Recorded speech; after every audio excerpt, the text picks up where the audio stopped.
રાજકોટમાં university road મિલાપનગરમાં આવેલ શૈક્ષણિક સંસ્થા innovative school spectrum of innovative કાર્યક્રમનું આયોજન કરવામાં આવ્યું છે।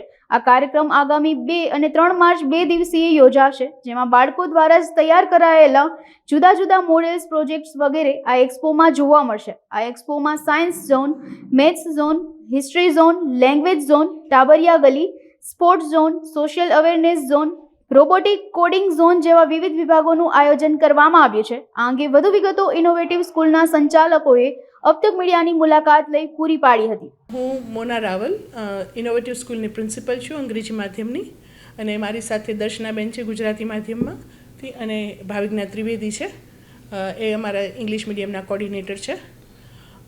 આ એક્સપો જે સ્પેક્ટ્રમ અમે કર્યું છે એ અમારી ઇનોવેટિવ સ્કૂલના અલગ અલગ વિભાગના જે કલર્સ છે, છોકરાઓનું જે વર્ક છે એ અમે દર્શાવીએ છીએ એના પ્રેઝન્ટેશન્સ, એના પ્રોજેક્ટ્સ દ્વારા।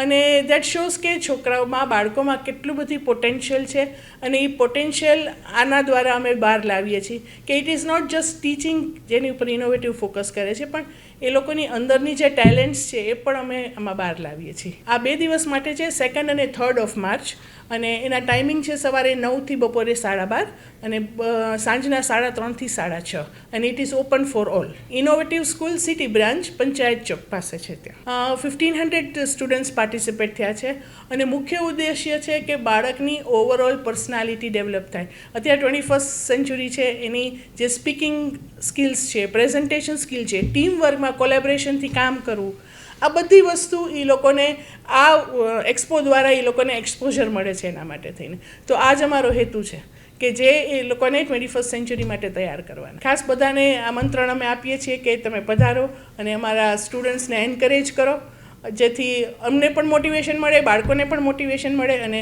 હજી સારું કરવા માટે પ્રેરાય।